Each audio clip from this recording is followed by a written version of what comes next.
Assalamualaikum warahmatullahi wabarakatuh. Perkenalkan, nama saya Eva Nurhama. Saya perwakilan dari kelompok 3. Di sini saya akan mempresentasikan materi mengenai mengetahui dan dapat mempraktekkan P3K, pokok-pokok tindakan pertolongan, pembalutan dan pembidaian dan transportasi. Nah, di sini nama anggota kelompok 3 yaitu ada Rio Alvarido, Melia Fitriana, Cindy Novita, Sinta Listiana, Artika Surya Utami, dan Ayun Fitriatun. Pengertian P3K, pertolongan pertama pada kecelakaan. Pertolongan pertama pada kecelakaan atau yang biasa disebut P3K adalah upaya pertolongan dan perawatan sementara terhadap korban kecelakaan sebelum mendapat pertolongan yang lebih sempurna dari tenaga kesehatan, yaitu dokter atau paramedik. Di sini langkah-langkah pertolongan pertama pada kecelakaan didasarkan pada prosedur pertolongan pertama yang direkomendasikan oleh American Heart Association dan American Red Cross, yaitu pertolongan pertama untuk pendarahan. Ada beberapa langkah yang perlu dilakukan, yaitu tutuplah luka dengan kain kasa atau kain bersih apapun yang ada di sekitar, lalu berikan sedikit tekanan pada sumber luka untuk menghentikan aliran darah. Lalu jangan lepaskan balutan kain sampai petugas medis tiba. Bila perlu, tambahkan lapisnya sehingga membantu pembentukan gumpalan untuk menghentikan aliran. Selanjutnya ada pertolongan pertama untuk kulit melepuh. Untuk kulit melepuh itu untuk mencegah gesekan dan tekanannya yang dapat menyebabkan pembekalan dan luka pecah dengan sendirinya. Jika kulit lepuhan cukup besar dan menyakitkan, perlu meringankan dan menutupinya supaya tidak lecet.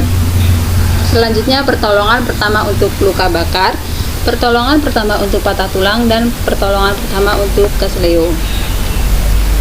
Selanjutnya pokok-pokok tindakan pertolongan pertama pada kecelakaan P3K, yaitu jangan panik, perhatikan pernapasan korban, hentikan pendarahan, perhatikan tanda-tanda shock, dan jangan memindahkan korban secara terburu-buru. Selanjutnya yaitu pembalutan. Membalut merupakan salah satu keterampilan yang harus dikuasai dengan baik oleh dokter dan memberi pelayanan kesehatan lainnya.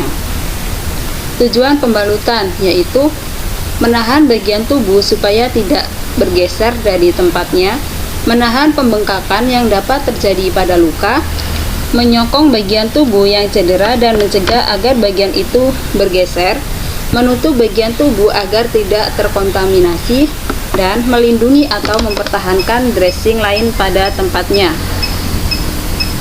Selanjutnya macam-macam pembalutan, yaitu ada mitella adalah pembalut berbentuk segitiga, dasi adalah mitella yang berlipat-lipat sehingga berbentuk seperti dasi, pita adalah pembalut gulung, plester adalah pembalut berperekat, pembalut yang spesifik, dan kasa steril.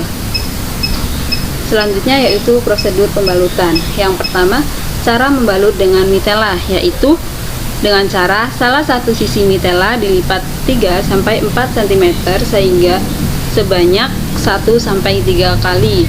Lalu pertengahan sisi yang telah terlipat diletakkan di luar bagian yang ada di pembalut, lalu ditarik secukupnya dan kedua ujung sisi itu dikaitkan.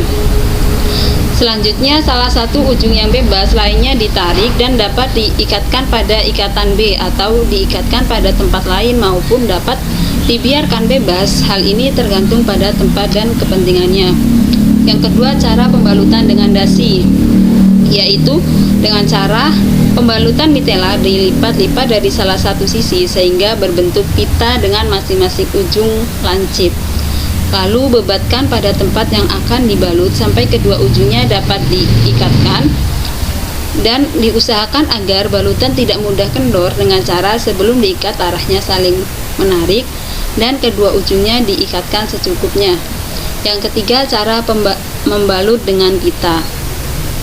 Dengan cara berdasarkan besar bagian tubuh yang akan dibalut, maka dipilih pembalutan pita ukuran lebar yang sesuai. Balutan pita biasanya beberapa lapis dimulai dari salah satu ujung yang diletakkan dari proksimal ke distal menutup sepanjang bagian tubuh yang akan dibalut. Kemudian dari distal ke proksimal dibebatkan dengan arah beban tangan saling menyilang dan tumpang tindih antara bebatan yang satu dengan bebatan berikutnya. Kemudian ujung yang dalam tadi diikat dengan ujung yang lain secukupnya. Yang keempat yaitu cara membalut dengan plester, yaitu dengan cara jika ada luka terbuka, luka diberi obat antiseptik, tutup luka dengan kasa baru, letakkan pembalut plester. Lalu jika untuk fiksasi, misalnya pada patah tulang atau terkilir, balutan plester dibuat strapping dengan membebatkan berlapis-lapis dari distal ke proksimal, dan untuk membatasi gerakan tertentu perlu masing-masing ujungnya difiksasi dengan plester.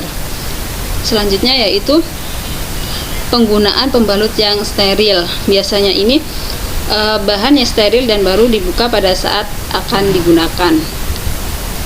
Selanjutnya yaitu pembidaian.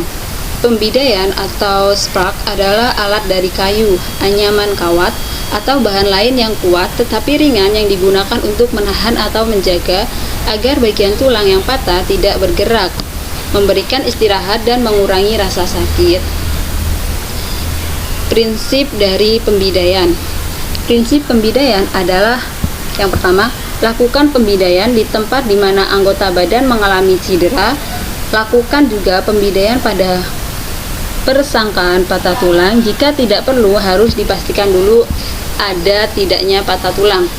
Yang ketiga, melewati minimal 2 sendi yang berbatasan.